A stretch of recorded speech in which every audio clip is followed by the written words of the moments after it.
Hello everyone, how are you all. I hope आप सभी बहुत अच्छे होंगे, मस्त होंगे और स्वस्थ होंगे।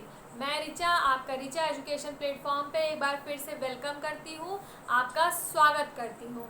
तो सबसे पहले मैं थैंक यू सो मच बोलना चाहूँगी जिन्होंने हमारे वीडियोस को देखा, हमारे वीडियोस को कंटिन्यूअस प्यार दे रहे हैं, हमारे चैनल को कंटिन्यूअस जो है लोगों तक सब्सक्राइब करवा रहे हैं, पहुँचा रहे हैं। तो थैंक यू सो मच आप सभी को। आप हमें ऐसे ही अपने साथ बनाए रखें, ऐसे ही हमें प्यार देते रहें और हमारे ऊपर ऐसे ही अपना विश्वास जमाए रखें। हम आपको एक अच्छा से अच्छा कंटेंट ला के देंगे। हमने कल से आपको यूपी जीके भी स्टार्ट किया है, जिसमें आपके यूपी के क्वेश्चन फॉर्म में हम आपके लिए लेके आएंगे, जो कि आपके लिए बहुत ही इम्पोर्टेंट है। आपके एग्ज़ाम, आपके हर एग्ज़ाम्स के लिए बहुत ही इम्पोर्टेंट है। आपके एग्ज़ाम्स में उनमें से बहुत पॉइंट कवर अप होंगे। उसके अलावा हम जैसा करंट अफेयर आपके लिए डेली लेके आ रहे हैं, तो करंट अफेयर्स भी आपके लिए बहुत इंपॉर्टेंट है। करंट अफेयर भी आपको मिलते रहेंगे और हम, आप यकीन मानिए, आपके बेस्ट करंट अफेयर वीडियो आपको देने की कोशिश कर रहे हैं, क्योंकि हम उनमें सभी पॉइंट्स को कवर अप कर रहे हैं। जैसे कि अवार्ड हुआ, प्राइज हुए आपके, और दिवस हुआ, कौन सा कहाँ पे अभ्यास चल रहा है, युद्ध अभ्यास, वो सब कुछ कवर अप कर रहे हैं। तो इसी जो है सीक्वेंस से हम आपका हिस्ट्री की क्लास को लेकर आगे बढ़ते हैं।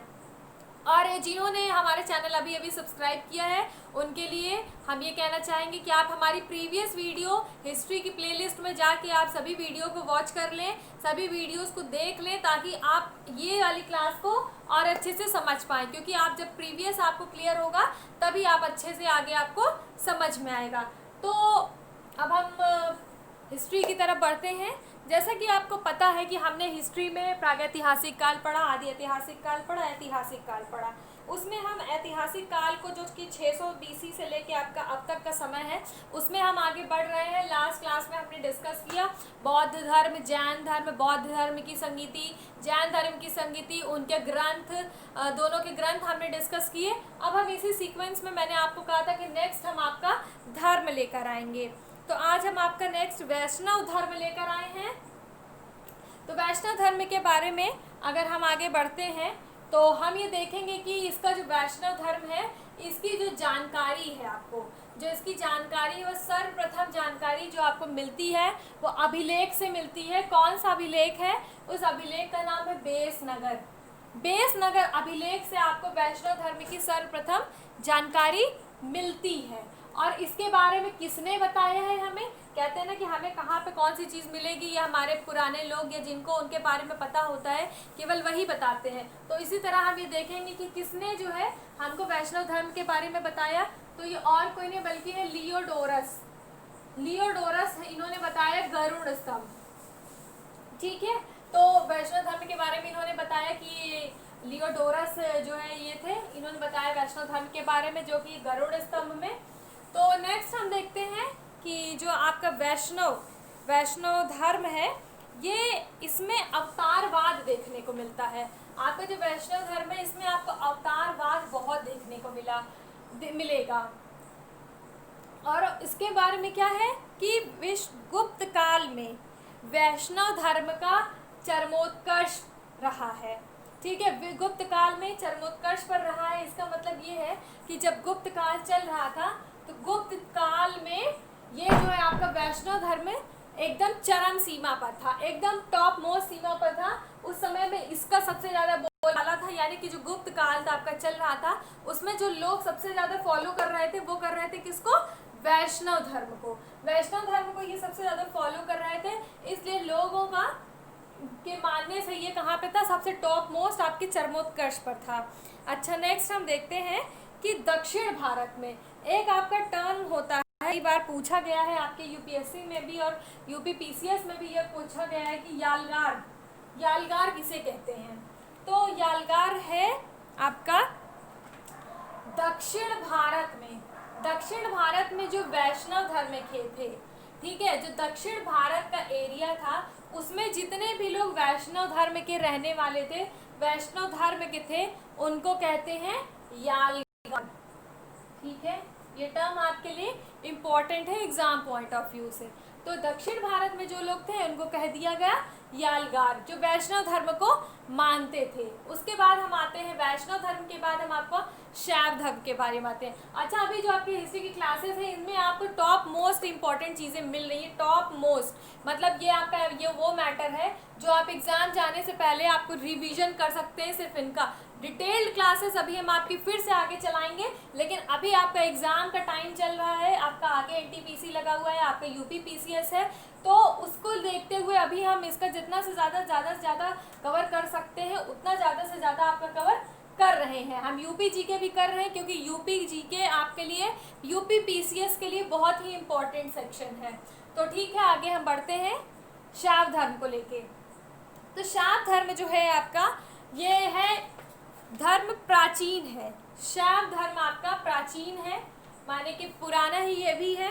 हड़प्पा काल से प्राचीनतम है ये। हड़प्पा काल से शिव की पूजा की बात कही गई है। ठीक है, हड़प्पा काल से कहते हैं ना, आपका हड़प्पा मोहनजोदड़ो ये सब था, तो उसमें बताया कि हड़प्पा काल से, जब हड़प्पा समय चल रहा था, हड़प्पा काल चल रहा था, उसी समय से शिव की पूजा, शैव वो होते हैं जो कि भगवान शिव को मानते हैं। ठीक है, जो शैव होते हैं वो भगवान शिव को मानते हैं, और जो वैष्णव होते हैं ये विष्णु को मानते हैं। तो जब शैव है वो शिव को मानने वाले हैं, तो ये शिव की ही पूजा की ही बात करेंगे। तो ये हड़प्पा काल से शिव की पूजा की बात करते हैं। ठीक है, अब हम आगे देखते हैं कि वैदिक काल में शिव को कहा जाता था रुद्र। ठीक है, आपको पता है इनका बहुत सारे नाम हैं, इनके पर्यायवाची के हैं, तो उसमें ही एक होता है रुद्र। कहते हैं ना रुद्राभिषेक, रुद्राक्ष की माला, शिव जी के रुद्र जो है बहुत करीब है, बहुत उनका मानना हुआ है, तो इसलिए वैदिक काल में इनको रुद्र से जाना जाता था, और उसके इनको विध्वंस का देवता थे। ठीक है, ये विध्वंस के देवता कहते हैं ना कि शिव जी की अगर तीसरी आंख खुल गई तो बहुत विनाश हो जाता है, तो इसीलिए ये जो है इनको विध्वंस का देवता कहते हैं। ठीक है, अब आपको पता ही होगा शिव जी के बारे में, बहुत लोग जो है शिव जी भगवान को मानते हैं, तो उनको शिव जी के बारे में बहुत ही डिटेल्ड नॉलेज होती है। फिलहाल आपका एग्जाम पॉइंट ऑफ व्यू से इतना इम्पोर्टेंट है। फिर हम आगे देखते हैं, अब शैव की शाखा क्या थी। शैव की शाखा भी थी, जो कि आगे हमने आपको नेम बताए हैं। यह है पाशुपत शाखा। एक शाखा जो पहली है उसका नाम है पाशुपत शाखा। ठीक है, दूसरा है कापालिक, दूसरा है आपका कपालिक, तीसरा है कालामुख। ठीक है, चौथा है लिंगायत, और पांचवा है मत्त मयूर। मत्त मयूर, ये आपकी जो पांच हैं ये शैव की शाखा है। पाशुपत शाखा, कापालिक शाखा, कालामुख शाखा, लिंगायत शाखा और मत्त मयूर। ठीक है, ये आपकी जो है ये शैव की शाखा है। ठीक है, ये आपके लिए बहुत इंपॉर्टेंट पॉइंट्स हैं, आप इनको नोट डाउन कर ले, फिर हम इसके आगे चलते हैं।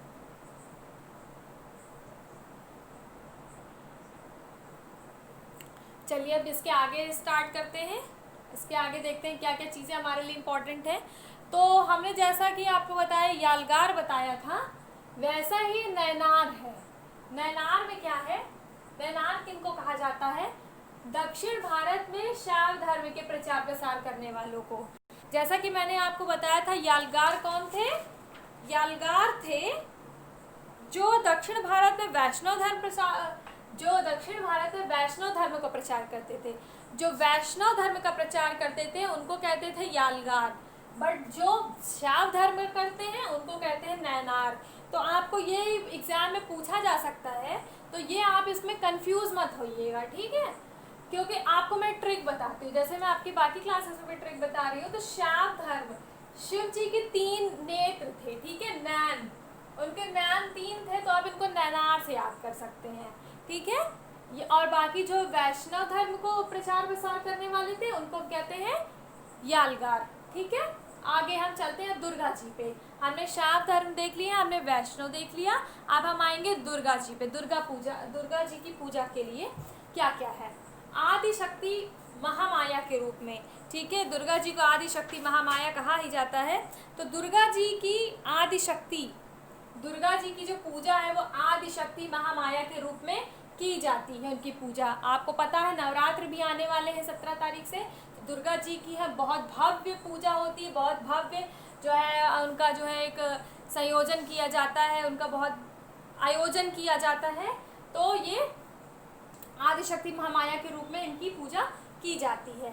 उसके बाद बताया गया है कि हर्षचरित में भी, जो एक हर्षचरित आपका वो है रचना है, वो हर्षचरित में भी दुर्गा जी की, दुर्गा देवी की पूजा की बात की गई है। ठीक है, उनका दुर्गा देवी जी की पूजा की बात कही गई है हर्षचरित में भी। और जो मार्कंडेय पुराण है, मार्कंडेय पुराण में भी दुर्गा सप्तशती की पूजा की बात की गई है। ठीक है, इसका मतलब है कि हर्षचरित में भी कहा गया है। हर्षचरित आपकी किसकी रचना है? बाणभट्ट जी की। उसमें हर्षचरित में भी दुर्गा देवी की पूजा की बात की गई है। वैसे इनकी आदिशक्ति महामाया के रूप में पूजा की बात की गई है। उसके बाद मार्कंडेय पुराण में भी दुर्गा सप्तशती की पूजा की बात बताई गई है, कही गई है। ठीक है, अब दुर्गा जी के बारे में हमने देख लिया कि कहाँ से क्या हमें पता चलता है। उसके बाद हम चलेंगे सूर्य के ऊपर। तो सूर्य के ऊपर हम देखते हैं कि सूर्य, इनका भी हमें भगवान के रूप में पूजा करते हैं। तो देखते हैं हम क्या है। सूर्य जो भगवान है, ये सूर्य देवता जो है, उनका वैदिक काल से, इनका वैदिक काल से महत्व चला आ रहा है।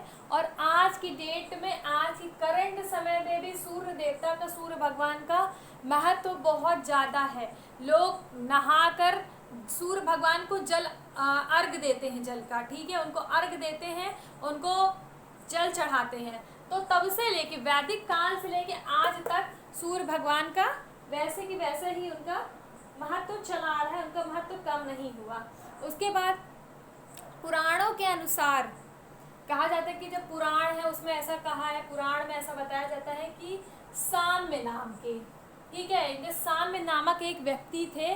कहा जाता है कि ये सूर्य देवता को भारत लेकर आए थे। ठीक है, ये पुष्टि नहीं है, लेकिन ये पुराणों के से अनुसार, इसीलिए मैंने लिखा है कि ये है पुराणों के अनुसार। ठीक है, साम्य नामक, ये साम्य नामक जो व्यक्ति हैं, ये आपको अगर पूछ लिया जाए कि मान लीजिए कि कौन से व्यक्ति थे जिनके अनुसार ऐसा पुराणों में कहा गया है कि सूर्य देवता को भारत लेकर आए थे, तो वो और कहीं नहीं बल्कि ये है साम्य। ठीक है, अब उसके आगे हम एक इम्पोर्टेंट पॉइंट देखते हैं। ये इम्पोर्टेंट पॉइंट आपका क्या है? तो इम्पोर्टेंट पॉइंट है कि सूर्य की सबसे लंबी मूर्ति, ठीक है, सूर्य की सबसे लंबी मूर्ति भृगुत एमपी से लेकर आए थे। ठीक है, ये इनका नाम है भृगुत, ये एमपी मध्य प्रदेश से इस मूर्ति को लेकर आए थे, जो कि सूर्य की सबसे लंबी मूर्ति है। ठीक है, मैं आपको एक बार फिर से बता दूं कि आपको ये जो मैं मैटर प्रोवाइड कर रही हूँ, जो आपकी क्लासेस चल रही हैं, जो आपका मैटर है, ये किसी एक बुक में आपको नहीं मिलेगा। आप चाहे तो अपनी बुक चेक कर लें। ये बहुत सारी बुक्स का, बहुत सारे नोट्स का एक कंपाइलेशन है, जो कि अभी मैंने आपके लिए बताया कि ये एक इम्पॉर्टेंट, कुछ बहुत मोस्ट इम्पॉर्टेंट वीडियोस का जो है पॉइंट्स का ये वीडियो है। उसके बाद हम आपके लिए एक अच्छी क्लास है डिटेल में भी, जो कि लॉन्ग टर्म में चलेगी, वो लेकर आएंगे। लेकिन पहले हम आपके लिए अभी ये करवा रहे हैं क्योंकि आपके एग्जाम्स कुछ बहुत नज़दीक हैं, तो इसलिए आप इनका मेन पॉइंट्स का रिवीजन करते रहेंगे। बाकी जो हमारे पॉइंट्स रह जाएंगे उनको हम उन वीडियोस में कवर अप करेंगे आपका एक लाइन से। तो चलिए हम इसके बाद आगे बढ़ते हैं। आगे क्या है? महाजनपद। अब हम महाजनपद के बारे में देखेंगे। तो ये बहुत इम्पॉर्टेंट है ये आपके लिए, इसको बहुत अच्छे से ध्यान से देखिएगा। महाजनपद 6वीं शताब्दी से 600 BC तक है। ठीक है, अब हम इसके आगे देखेंगे कि महाजनपद में क्या है।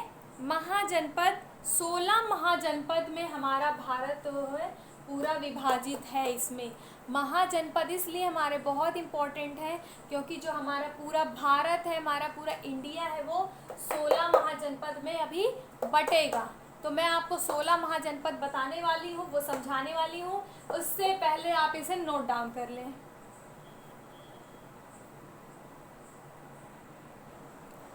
तो चलिए अब हम आगे बढ़ते हैं। अब हम महाजनपद है, जो हमारे 16 महाजनपद हैं, जो कि 6वीं शताब्दी से लेकर 600 BC तक थे, और जिन 16 महाजनपदों में हमारा पूरा भारत विभाजित था। तो अब हम उसको देखेंगे।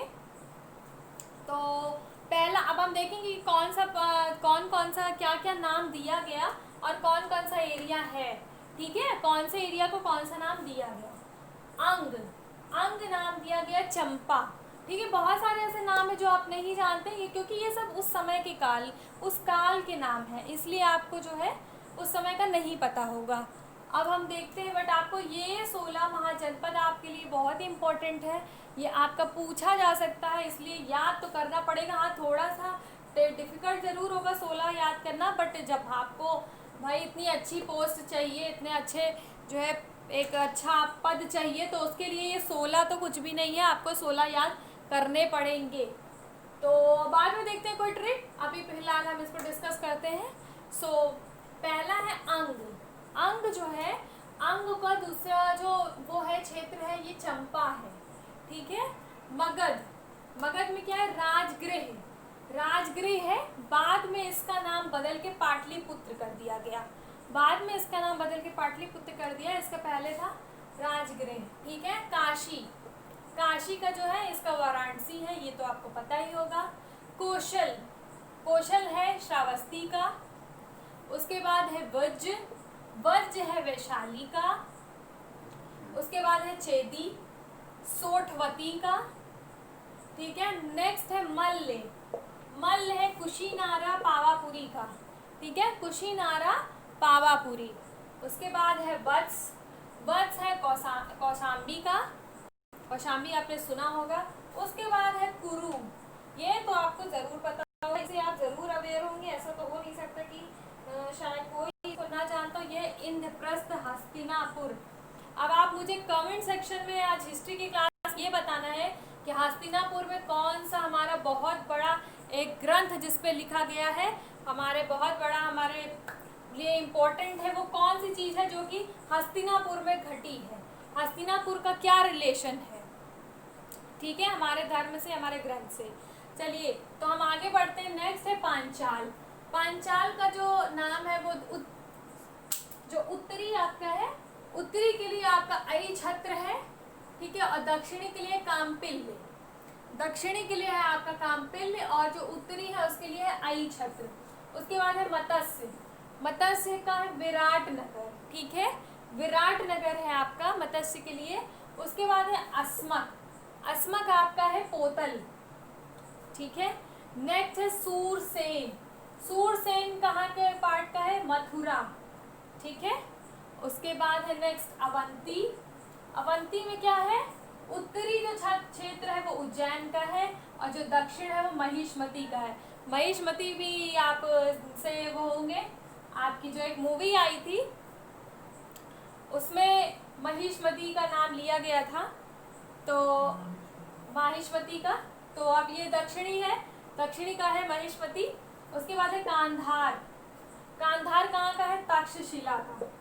ठीक है, तक्षशिला क्षेत्र है ये। और उसके बाद है कंबोज, कंबोज कहाँ है? राजपुर हातक का। ठीक है, राजपुर जो राजपुर और हातक जो है वो कंबोज के लिए है। तो ये आपके कुल 16 नाम है। फिर से मैं एक बार रिपीट करती हूँ इनके। अंग, मगध, काशी, कौशल, वज्ज, चेदी, मल्ल, वत्स, कुरु। उसके बाद पांचाल, मत्स्य, अस्मक, सूरसेन, अवंती, कांधार और कंबोज। ठीक है, ये आपके 16 नाम है। आपको 16 में ऐसा भी हो सकता है कि एग्जाम में पूछ लिया जाए 4-5 नाम आपको दे दिए जाए, 4 इनसे हो या 3 इनसे हो और एक गलत हो, तो उसमें से आपको बताना होगा कि कौन सा एक गलत है। तो इस तरह का भी आ सकता है, तो आपको ये याद रखना पड़ेगा। ठीक है, आप इसे नोट डाउन कर लीजिए क्योंकि ये आपके लिए बहुत इंपॉर्टेंट है। फिर हम आगे बढ़ते हैं।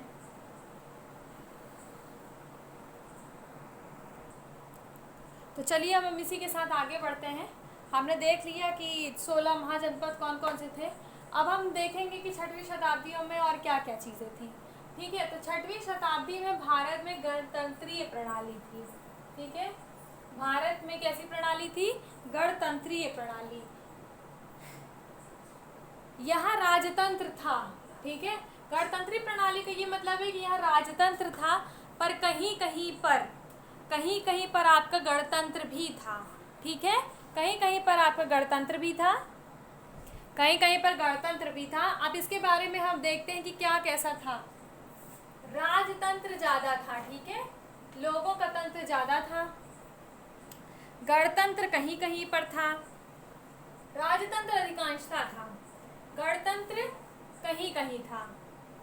कहीं कहीं कुलीन भी थे, कहीं कहीं पुरोहित भी थे और कहीं आम जनता भी थी, ठीक है। तो कुल मिला के यहाँ पे सबका एक कहते हैं कि सबका ही निवास था। यहाँ पे राजतंत्र भी था, गणतंत्र भी था, कुलीन भी था, पुरोहित भी था और आम जनता भी थी। तो इस तरह से यहाँ पे 6वीं शताब्दी में जो भारत में था वो कैसी प्रणाली चल रही थी, कुल मिला के गणतंत्री ज़्यादा थी, ठीक है, सारे ही लोग मिलजुल के रहते थे। उसके बाद हम आगे देखते हैं कि प्रमुख गणतंत्रीय क्षेत्र कौन से थे। अच्छा, ये बहुत आपके एग्जाम के लिए बहुत इंपॉर्टेंट है। जैसा मैंने अभी आपको बताया था कि आपके लिए महाजनपद बहुत इंपॉर्टेंट थे, उसी तरह आपके ये जो प्रमुख 9 गणतंत्रीय क्षेत्र हैं ये भी बहुत इंपॉर्टेंट है। इनको नोट डाउन कर लीजिएगा, इनको अपने पास नोट करके रख लीजिएगा, ठीक है, और याद भी करना है, सिर्फ नोट ही नहीं करना है, आपको याद भी करना है। तो हम इनमें देखते हैं कि क्या है, कौन कौन से ऐसे प्रमुख गणतंत्रीय क्षेत्र हैं। तो पहला है आपका कपिलवस्तु के साक्य बुद्ध, ठीक है, जहाँ ये गणतंत्री हैं आपके कपिलवस्तु के साक्य बुद्ध। दूसरा क्या है, अलकप्प के बुलिक। अलकप्प के जो बुलिक हैं ये भी गणतंत्र क्षेत्र में आता है, आपका गणतंत्रीय क्षेत्र है। केशव पुत्र के कलाम, ये भी गणतंत्रीय क्षेत्र है। रामग्राम के कोलिये, ये भी गणतंत्रीय क्षेत्र है। कुशीनगर के मल्ल, ये भी गणतंत्रीय क्षेत्र है। उसके बाद है पावा के मल्ल, ये भी गणतंत्रीय क्षेत्र है। उसके बाद वैशाली के लिच्छवी, ये भी गणतंत्रीय क्षेत्र है। पिपली वन के मोरिये, ये भी गणतंत्रीय क्षेत्र है। और लास्ट है इनका मिथिला के विदेह, ये भी आपका क्या है, गणतंत्रीय क्षेत्र है। तो कुल मिला के ये जो 9 हैं आपके, कपिलवस्तु के साक्य, अलकप्प के बुलिक, केशपुत्र के कलाम, रामग्राम के कोलिये, कुशीनगर के मल्ल, पावा के मल्ल, वैशाली के लिच्छवी, पिपली वन के मोरिये, मिथिला के विदेह, ये सब आपके क्या है, गणतंत्रीय प्रमुख गणतंत्रीय क्षेत्र है मेन। जैसा मैंने आपको ऊपर बताया कि यहाँ पे गणतंत्रीय प्रणाली ज़्यादा थी, ठीक है। अब हम आगे देखते हैं। अब हमने देखा कि जो आपका थोड़ी देर पहले मैंने आपको जो 16 महाजनपद बताए, तो 16 महाजनपद में जो आपका मैंने बताया कि थे जो क्षेत्र थे या जो भी उनके नाम थे, उनमें आपको क्या बताया जाता है, उनमें आपको ये बता रहे हैं कि जो मगध था, ठीक है, मगध 16 महाजनपद में मगध बहुत शक्तिशाली बन के उभरा। जो मगध था आपका 16 जनपदों में, ये मगध सबसे ज़्यादा शक्तिशाली बन के उभरा। सब में से कहते हैं ना कि एक उभरता हुआ जो सितारा होता है, ये एक उभरती हुई चीज़ जो होती है, तो 16 महाजनपद थे, 16 में से जो एक उभर के आया वो था आपका मगध। तो इसके जो उभरने के, बाहर इसका डेवलप होने के, इसका जो विकास हुआ है, ये क्यों इतना ज़्यादा हुआ है, उसके कुछ महत्वपूर्ण कारण हैं। एक है ये पहाड़ियों से घिरा हुआ है, ठीक है। जब पहाड़ियों से घिरा होता है तो क्या होता है कि लोग इस पर अटैक कम कर पाते हैं। जब आप चारों तरफ से आपके दीवार घल के चारों तरफ आपके घर बने हैं तो चोरी नहीं होगी, ठीक है, बल्कि अगर आपका एक प्लॉट बीच में है, आपका घर बना हुआ है, आपके अगल बगल खाली है, तो लोग की चोरों के लिए बड़ा आसान हो जाता है वहाँ पे आके चोरी करना। तो उसी तरह ये था कि ये चारों तरफ से घिरा हुआ था। तो मगध में सबसे शक्तिशाली इसीलिए था क्योंकि यहाँ पे लोग अटैक ही नहीं कर पाते थे, लोग उसे घेर नहीं पाते थे। दूसरा क्या था, लोहे का क्षेत्र था। तो लोहे का क्षेत्र था आप सेकेंड मोस्ट, इस पे एक तो मतलब ये सोने पे सुहागा हो गया आप कहिए तो, क्योंकि एक तरह तो पहाड़ियों से वो घिरा हुआ है। दूसरा क्या है, अब उसके पास औजार का क्षेत्र है, लोहे का क्षेत्र है, अब उसके पास औजार बहुत थे, ठीक है। तो औजार कहते हैं कि जिसके पास ताकत ज़्यादा होती है, जिसके पास औजार ज़्यादा होते हैं, आपके पास इक्विपमेंट ज़्यादा रहेंगे तो आप लोगों से और ज़्यादा शक्तिशाली मॉडर्नाइज रहेंगे। तो ये दूसरा इसका कारण था। तीसरा था ये प्रमुख व्यापारी केंद्र था, ठीक है, यहाँ पे व्यापार बहुत होता था, लोग यहाँ व्यापार बहुत करते थे। अब लोहे का क्षेत्र है, यहाँ से व्यापार भी खूब हो रहा होगा, तो ये व्यापार का केंद्र हुआ, मुख्य केंद्र लोहे का क्षेत्र होगा, ये पहाड़ियों से घिरा था। ये इसके महत्वपूर्ण कारण है मगध के सबसे शक्तिशाली होने के। उसके बाद हम देखते हैं कौशल। लेकिन जो कौशल और वैशाली जो आपका था, ये भी बहुत शक्तिशाली थे। कौशल और वैशाली भी कम शक्तिशाली नहीं थे। इसी कारण जब मगध ने देखा कि एक कहते हैं ना कि जब कोई एक बहुत ऊंचा उठ चुका होता है, वो बहुत आगे बढ़ चुका होता है, और जब उससे कोई और कम्पिटिट करने आता है तो उनके बीच में फ्रिक्शन ज़रूर होता है, उनके बीच में संघर्ष ज़रूर होता है, उनके बीच में फाइट बहुत होती है। क्योंकि कहते हैं ना कि जब एक किसी पोस्ट पे बैठा तो उसे डर नहीं होता, बट उसके साथ और भी अगर कम्पिटिट करने के लिए लोग ऊपर आ रहे हैं तो उसमें संघर्ष बहुत होता है। जैसे आपके एग्जाम्स में पॉइंट जो है .1 से .2 से ऐसा आपके बीच में वेटिंग लिस्ट में रिजल्ट्स आ जाते हैं। तो ये वही है कि जब एक बहुत अच्छा जो है मगध आपका उभर के निकल रहा था, तो उसके बीच में जो कौशल और वैशाली जो थे, ये भी जो है धीरे धीरे अपने आप को इन्होंने ऊपर उठाया, आगे लेकर आए। तो इनका भी यही हुआ कि ये धीरे धीरे शासन सत्ता के लिए, ठीक है, कहते हैं ना कि शासन सत्ता एक ऐसी चीज़ है जो कि यहाँ पे रिश्ते भी जो है आपको नहीं मायने रखते हैं। तो लोग अपने फ़ायदे के लिए रिश्ते बनाते भी हैं और अपने फ़ायदे के लिए रिश्ते ख़त्म भी कर देते हैं। तो यहाँ पे क्या है कि शासन सत्ता का जो है धीरे धीरे फिर बोलबाला जब होने लगा कि हाँ लोगों के बीच में जब लड़ाई होने लगी कि हाँ हमें शासन सत्ता चाहिए, तो फिर इनके बीच में बहुत संघर्ष हुआ, ये लोग आपस में लड़े। अब इसके आगे क्या हुआ हम आपको आगे नेक्स्ट क्लास से बताएंगे कि इसके आगे आपको क्या क्या देखने को मिलेगा। अब आगे इसके वंश चालू होंगे, हर्यक वंश आएगा, फिर आपका नंद वंश आएगा, इसी तरह से आपका कंटिन्यू हम आगे बढ़ते रहेंगे। तो इसी के साथ हमारा आपका जो है ये वीडियो यहीं पे ख़त्म होता है। ये वीडियो तो यहीं ख़त्म होता है, बट इन्फॉर्मेशन और हिस्ट्री अभी ख़त्म नहीं हुई है, इसलिए हमारे साथ ऐसे ही बने रहिए, हमारे चैनल को देखते रहिए, हमें सपोर्ट करते रहिए। हमें आपका प्यार चाहिए, क्योंकि हमने कहा है कि अगर आपकी सक्सेस है तो हमारी भी सक्सेस है, और आपका ग्रोथ है तो हमारी भी ग्रोथ है। इसलिए हमारे ग्रोथ को भी आप अपने ध्यान में रखिए, अपने रोज़ फ्रेंड्स को बताइए, अपने कलीग्स को दिखाइए, अपने रिलेटिव्स को दिखाइए। आपके लिए यूपी जीके स्टार्ट हो चुका है, आपके लिए करंट अफेयर्स आते हैं, आपकी हिस्ट्री की क्लासेस हैं, आपके लिए और भी इम्पोर्टेंट चीज़ें आ रही हैं और आती रहेंगी। हम धीरे धीरे आपके लिए क्वेश्चन जो है फॉर्म में और भी चीज़ें लेके आते रहेंगे जो कि आपके लिए इम्पॉर्टेंट है। तो आपको हमारी क्लास कैसी लगी हमें इसका फीडबैक ज़रूर दीजिएगा, और आपको जो भी चीज़ें अच्छी लगती हैं, हाँ अगर आपको हमारा वीडियो, कुछ लोग की प्रॉब्लम है कि उनको वीडियो का अपडेट नहीं मिल पाता है, हमारी जब वीडियो अपलोड होती, तो उसके लिए आपको हमारा चैनल सब्सक्राइब करना है, लेकिन साथ में आपको बेल आइकन जो होती है वो बेल आइकन भी आपको प्रेस करना है, ताकि आपको जो आप देखेंगे कि ऐसी बेल बनी होती है तो उसको भी आपको ऐसे प्रेस कर देना है। तो जब वो बेल आइकन आपकी वाइट हो जाती है तब आपको जो है यहाँ पे हमारे नोटिफिकेशन, जैसे ही हमारा वीडियो अपलोड होगा आपको तुरंत नोटिफिकेशन मिलेगी, और आपको वीडियो तुरंत मिलने के बाद आपकी नॉलेज में इंक्रीमेंट होना तो तय है। इस बात की गारंटी तो मेरी है कि आपको ये जो मैटर मिल रहा है, ये आपको कहाँ का मैटर मिल रहा है ये आपको भी पता नहीं है, बट हाँ बहुत सारी बुक का कंपाइलेशन है, ये आपकी यूपीएससी की कोर्स को लेके चलता है, ये वहाँ का मैटर है, ये बहुत सारी चीज़ों से उठाया हुआ है, जहाँ पे एक बुक में आपको सारी चीज़ें नहीं मिल सकती हैं। इसीलिए आपको यूपीएससी या कोई भी एग्ज़ाम निकालना होता है तो हम कहते हैं हाँ ये भी पढ़ना है, हमें ये भी पढ़नी है, हमें ऐसे ही पढ़ना है। तो जब सारी आपको 10 किताबें पढ़ने का क्या मतलब है, जब आपको एक जगह पे वीडियो मिल रहा है तो आप एक वीडियो में ही अपने आप को आगे बढ़ा सकते हैं। तो आप अपना टाइम को बचाइए, सेव करिए और हमारे चैनल पे आइए, आपको एक अच्छा मैटर देने की जिम्मेदारी हमारी है। तो चलिए हम आपसे फिर नेक्स्ट वीडियो में मिलते हैं। बस हमारे वीडियो को ऐसे ही अपने प्यार देते रहिए, अपने फ्रेंड्स को सब्सक्राइब करवाते रहिए, उनको शेयर करते रहिए। मिलते हैं आपसे नेक्स्ट वीडियो में। Till then bye bye, take care, जय हिंद।